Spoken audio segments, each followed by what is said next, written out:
Swath grazing is, I think it was really developed quite a bit more up in Canada, and then it's kind of begun to transition down here. Vern Barron up in Canada, he's done quite a bit of work with swath grazing. So the idea behind that is you're going to use a crop. It could be a cool season cereal, something like oats or barley. It could be a sorghum Sudan grass, a warm season, and you might plant that. For us here, the seasons and transitions are quite a bit different here than in Oklahoma. So a lot of our spring crops, our spring planted crops, you might plant them later. You might plant them maybe in June or something like that.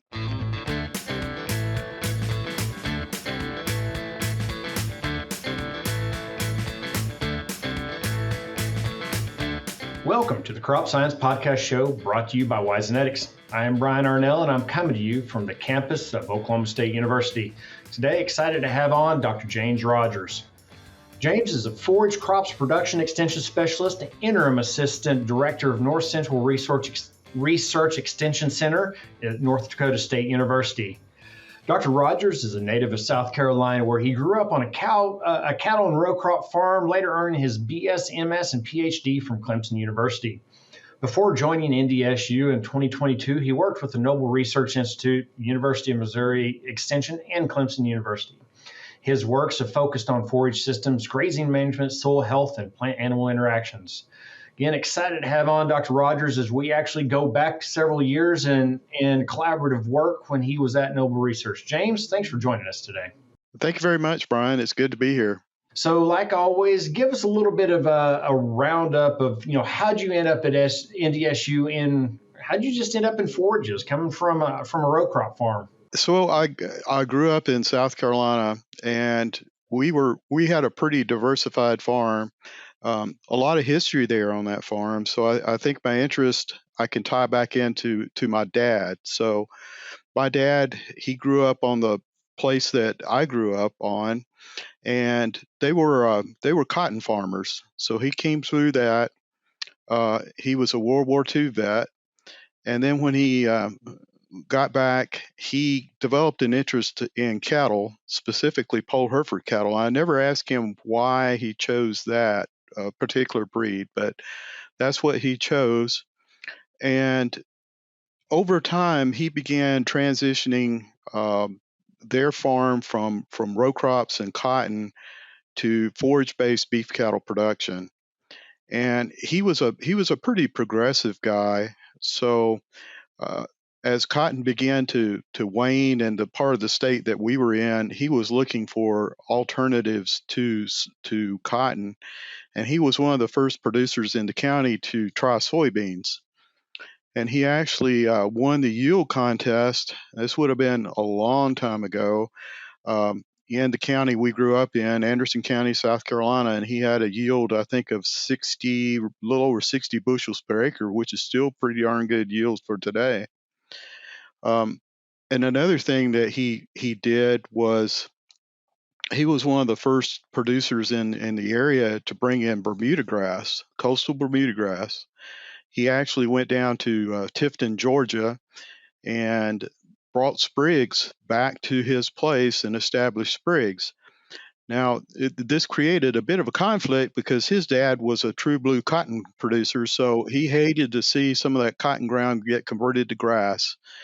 But that's what he wanted to do. So his philosophy was he wanted to have enough warm season Bermuda grass that he could run his cattle on during the summer. And then we were in a part of the state that we could also grow tall fescue very well. So what he tried to do was have enough Bermuda grass acres during the summer, and then he would transition to tall fescue during the fall and winter. And he relied very heavily on Clemson University Extension at that time to help him with his farming operation. And that's where I really got inspired to pursue a career in extension was through the work of the county agents that we had then. I looked at what they did and what they were able to help us do, and I thought, man, that's got to be the greatest job in the world. And if I could do that, I think I would have a good career. So when I finished up at Clemson, I did look around. We weren't big enough for me to go home, and Dad had he'd pretty much retired at that point, so I needed to find something else. And this was also during a time period where interest rates were really high, and you just couldn't break into farming at that time. So I looked around at extension, and the opportunity at that time was in Missouri. So that's how we wound up in Missouri. I was a regional livestock specialist there. It was a great place to work. I learned a lot about agriculture while I was there. Um, Worked with the Show Me Select program quite a bit. We really had a good group of people there to work with, veteran trained specialists for me to learn from because that was my first time out of the chute, and it was just a good opportunity and a good learning experience. What area did you drop into? Where in Missouri were you stationed? I was in the central part of the state. I was about we lived in Sedalia, which is the home of the state fair, and I worked about 45 minutes south. My headquarter office was down in Warsaw, right at the Truman Dam area, and I was able to go fishing uh, outside the Truman Dam during lunch breaks. So it was a great place to work and great place to raise kids too. So we raised our kids there. Then we had the opportunity to move to Oklahoma with, at that time, it was the Noble Foundation, where I went down there as a pasture and range consultant, and then eventually transitioned over to a research position there, where I did applied research in grazing systems and worked in that for quite some time. And then the opportunity kind of came up for me to go to North Dakota at North Central Research Extension Center, which, if you look on the map, we're darn close to Canada. We're about an hour south of Canada, and we're about 2 hours from Montana. So we're up in the northwest corner, and it's a part of the world that I never thought I would be in, but it's a different experience. I've enjoyed it. We've been here 3 years now. So describe the forage systems in that area, both perennial and annual. So how rainfall, what kind of systems are you working in? It's very different from Oklahoma. Our growing season obviously is quite a bit shorter, um, and we're still kind of struggling to warm up here. It's been the craziest spring I've ever experienced anywhere in my life. A couple of weeks ago, we hit 9,900 degrees, and then this past week we were back in the 40s. We even had some places in the state even had snow, so it's quite a struggle. But the forage systems here, um, in terms of an introduced forage, the base is probably going to be smooth brome grass or meadow brome. There is a lot of acres of smooth brome grass. It's kind of everywhere. Um, it's kind of like Bermuda grass in Oklahoma. It's gotten to be everywhere. Um, our native grasses, you will find the big three that you're going to find in Oklahoma: switchgrass, Indian grass, big blue stem, little blue stem. They're going to look a little bit different up here than they do in Oklahoma. It's going to be a little bit shorter statued. Um, Western wheatgrass is also a native here. Probably a little bit a larger cool season component in our range systems here than we have in Oklahoma. Um, our big issue here is winter. Winter's tough. Um, we don't really, everything tends to go dormant after frost, even our cool season perennials, and they may be under snow cover. So making it through the winter, there are some systems that producers here are beginning to use more and more of. We're seeing more bale grazing. We're seeing more swath grazing. Um, the last few years, there's been a lot more interest. There's a lot more corn grown up here than there has been in years past. So we're seeing a lot more corn stalks being grazed.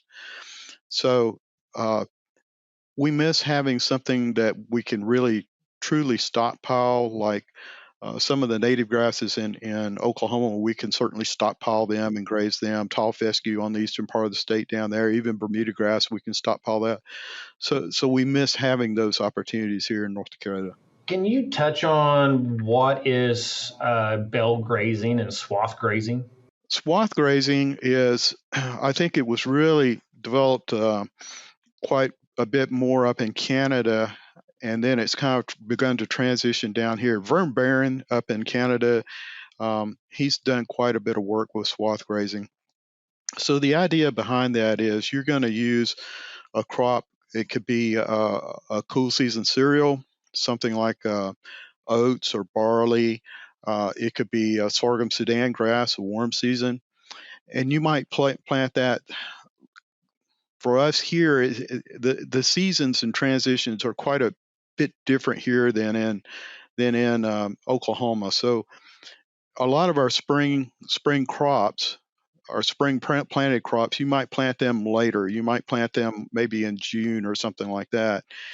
And then when you want to time it so you're catching them in the boot stage, maybe the end of September, October-ish, something like that, when our weather is starting to get cool, and go in with a swather, lay them down into a windrow, and then hopefully our weather is cool enough that those crops or windrows are actually preserved by the cool temperatures, and then you will come in and you could strip graze those swaths with your livestock or with your cattle, and that works pretty well. The timing has to be there's a good bit of management there with the timing, getting that correct. But we're starting to see a little bit more of that. They've done a lot of work with that in Canada, as I mentioned. They've bale grazed corn, they've bale grazed a lot of the small grains. So essentially, that's kind of what it is. Um, the bale grazing is where we'll bale hay during our normal time of the year, but then we might take it to the area that we're going to feed it, and then we'll place it in, you might say, feed roads. We'll space it out um, 40, 50 feet in between rows and in between bales, something like that. And then they'll go in and put in an electric fence and maybe cut off enough feed supply for 2 or 3 days or something like that. And then they just kind of work their way across those bales till they get to the end. And it's really beginning to catch on, I think, more and more, especially people that are interested in improving soil health. They'll bale graze areas that maybe need to have a little bit of additional fertility added to it, or organic material, and it does cut down on the tractor time moving bales. It keeps those cattle out of a dry lot for an extended period of time. So that's something new. There's um, there's tricks to that. I think one of the interesting tricks, down in Oklahoma, we want to have our bales net wrapped or have some type of poly twine wrap on those bales. If you're going to bale graze, a lot of the guys are going back to just the old sisal type twine, so it deteriorates, and they don't have to worry about that with the bale grazing. So that's a little bit of a different twist. We actually have one producer that tried bale grazing and not even put any kind of twine around the bale. He was just dropping them where in the field that he was going to bale graze, and he wasn't too terribly pleased because he wound up with just kind of a big mass of loose forage out there. So as we get into that, you've done a great job of describing the interesting ecosystem. What's some of the work you're doing? What are the next steps that you and your group is looking at to improve the system, whether it's efficiencies, head per acre, or soil health? So since I've been here, I've taken a completely different path than I thought I would take when I got here. I guess when I got here, I really didn't know what I was going to wind up working in. Um, and the center that I'm at, we don't have any cattle, so The center that I'm at, one of the main things that we do is foundation seed increase. So we have quite a few acres that go to the foundation seed program. So what I'm working with is small plots, and I can blow those small plots out to a field trial. But North Dakota agriculture is it's big business up here. A lot of our operators are really big. They're covering a lot of acres, and where we're at in the state is really crop focused. So one of the things that I've looked at is what can we fit, what can we use on preventive plant acres? Because those rules changed a couple years ago. So now, for some reason, if a producer can't get his crop in that he had planned and decides to go the preventive plant acres, those whatever crop he uses for that can be hayed, it can be grazed, you can put it into a silage crop. So what fits there? So for most of those prevent plant acres, our cutoff date is going to be by the end of June. It's going to vary a little bit depending upon the crop and location, but by the end of June. So what can we grow for a forage crop after June? So that's kind of brought me to looking at a lot of the sorghum species, Sorghum-Sudan, forage sorghums, because our day length here when it gets to spring and summer is just crazy long. Um, right now we're at the end of May and it's not getting dark till like 9:30. So we may have a shorter number of days in our growing season, but those long days just really make it up. And our sorghums do very well here. But an issue you hear from a lot of our producers is, well, yeah, we can grow them, but the quality is just so poor on those that it's just a grinding hay. It's just a filler. So I've been working with those, looking at yield quality compromise, trying to generate some educational material for our producers that the forage quality can be good. The other thing that I've been doing is looking at what can we mix with our sorghums to probably help us get a little bit of a quality boost, and then also maybe make it a little bit cheaper for us to produce. Sorghums are already pretty cheap. Seed cost is really pretty low.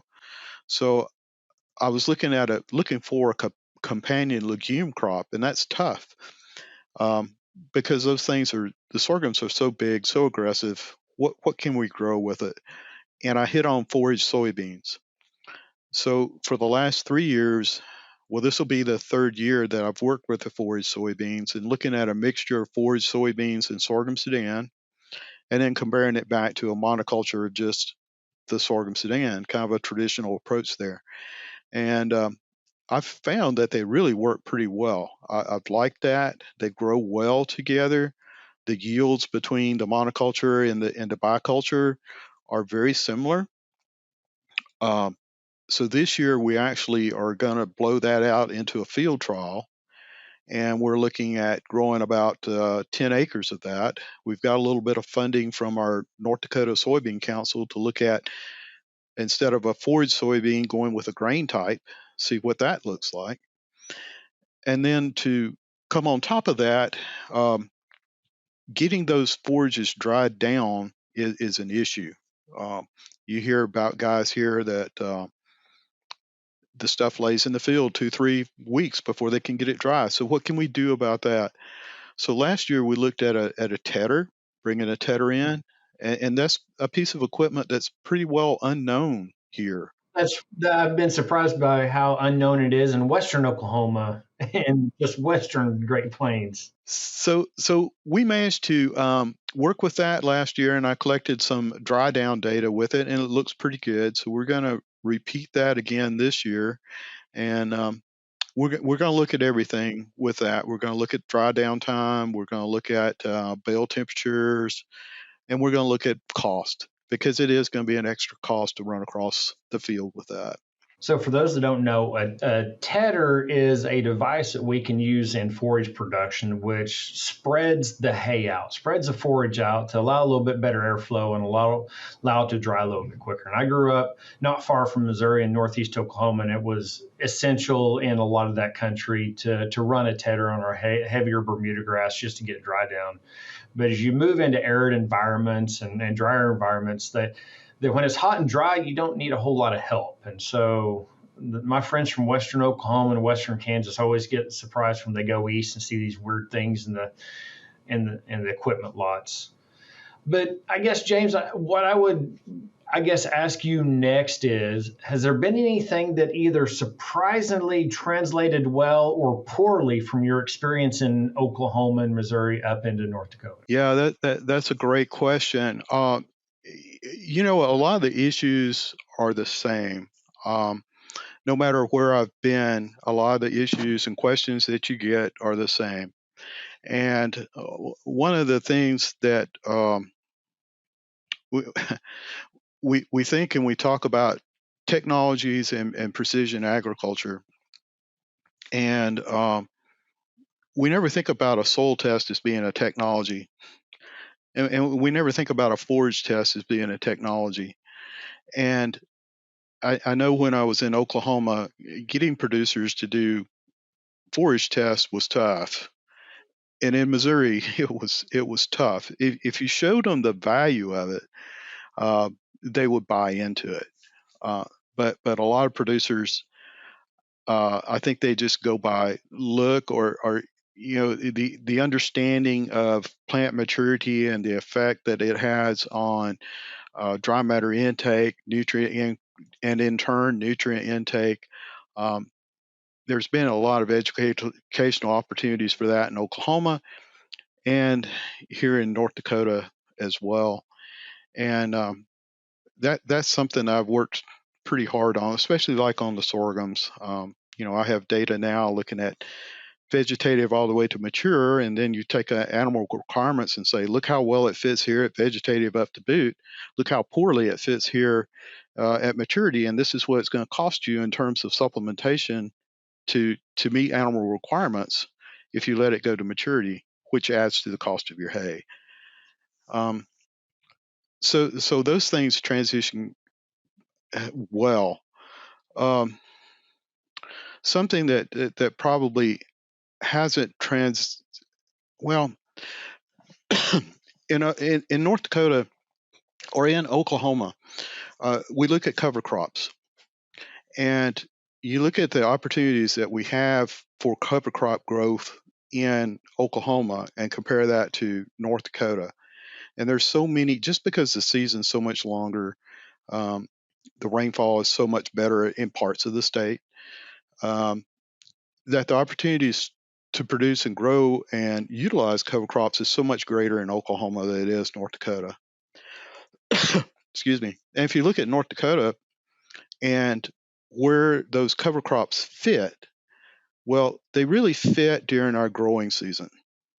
So for a lot of our crop producers, for them to utilize crops, you really have to think about, okay, what are you going to give up in terms of cropland production to insert your cover crop?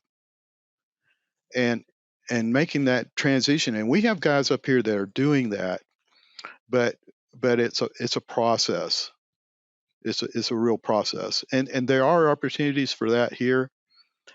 I think there's a language barrier too, because if I say cover crops to you, Brian, I mean you understand what I'm talking about. But I've had producers call and say, well, I'd like to talk about cover crops and animal grazing, and I'll start talking about spring oats, spring triticale, spring barley, and they go, well, when are you going to talk about cover crops? They're the same. Okay, James. So you mentioned testing and the forages. My curiosity is, when you're looking at your sorghum sedans and those in North Dakota, do you have the same concerns of nitrate poisoning and prussic acid that we do down south, or does that dissipate? I'm still assuming you get hot and dry, and so you have potential for some of those problems. We do. The North Dakota environment is uh, different but similar to Oklahoma. It does get hot here. Our temperatures here can get into the 90s for a few days. It's not going to be like Oklahoma where we're in 90 to 100 for months. Um, but our rainfall here is 14, 15, 16 inches, something like that. So I would say that we're in a much more fragile type environment here than Oklahoma. And nitrates seem to be a bigger issue here than we had in Oklahoma. And we actually have a nitrate testing program. Right now, I'm able to get that cost covered for our producers. And there's a lot of things that tend to accumulate nitrates, and a big culprit here is oats. They're pretty bad about doing that, and we can have just springtime growing conditions where that can happen. The sorghums will do that. Um, the other strike against the sorghums is the prussic acid potential as well with those. And I think one thing that's coming out this year, I've known about it for a few years, is a prussic acid free line of sorghum Sudan grass. And I think that's just now coming out this year. And I managed to get about a half a bag of that seed. So we're going to take a look at that. And I think that could be a real game changer for the sorghums.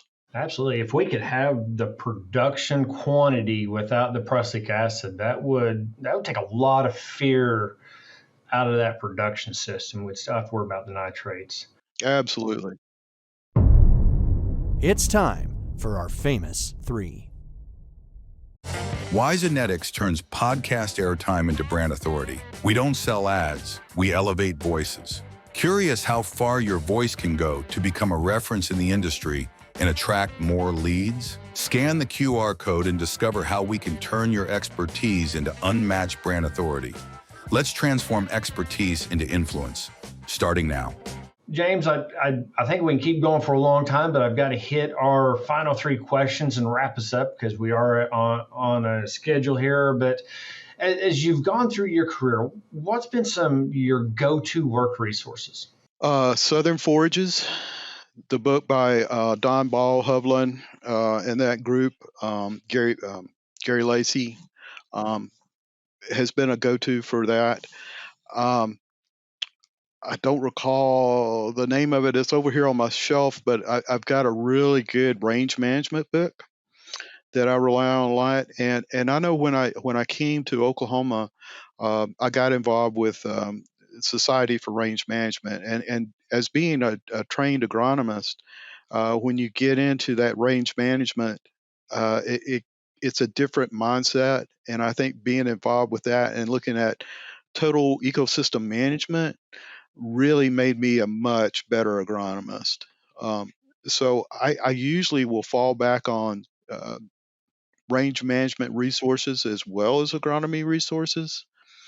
And then there's always other specialists that I'm going to call and reach out to.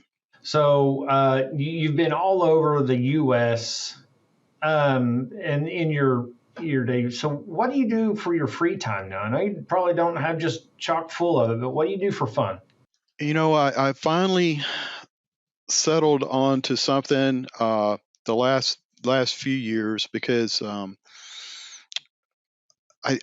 not really a hunter. I'm not really a fisherman. Kind of what I like to do is I'm kind of mechanical minded, so I like to fix things. So if I can get an old piece of equipment and refurbish it, get it running again, I really enjoy that. I've also gotten into woodworking quite a bit, and I enjoy that. But the problem is getting time to actually do those projects. And my kids are grown. They grew up in Oklahoma. All of them are Oklahoma State University graduates, and I'm really proud of them. Uh, they all went through OSU. One's an ag engineer. One's a speech pathologist, and one is a family medical doctor now, and they all got their start there at Oklahoma State. But they're spread out, and we're expecting first grandchild next month. So that's probably going to shift my focus away from any hobbies for a little bit. So, James, where do people go to find out more about the work you're doing at NDSU? Well, they can always go to the NDSU website. Also, our center has a website around as well. I started a column this year that I'm trying to write monthly for, maybe a little bit more if I can, and that's called Forage Matters. And they can go to the NDSU website and type in Forage Matters, and it'll pop up. And I started that in January, so I'm on my third or fourth or fifth column for that. And I kind of write it the way I talk. It's a little bit of storytelling, forage style, I would say. It's a good read. I've enjoyed all of them. I track it every time a new one comes out. And so, folks, with that wraps up another episode of the Crop Science Podcast Show presented by Wisenetics. Thanks for joining us today with our guest, Dr. James Rogers, Forage Crops Production Extension Specialist and Interim Associate Director, North Central Research Extension Center at North Dakota State University. Remember, if you've enjoyed this, hit that subscribe button so you can get all notifications anytime that we drop a new podcast, and also share this video with friends and colleagues. Feel free to leave us comments if you have suggestions for new guests or questions for past guests. James, I've greatly enjoyed catching back up, and thank you for coming on today. Thank you very much, Brian, for having me. It's been a pleasure.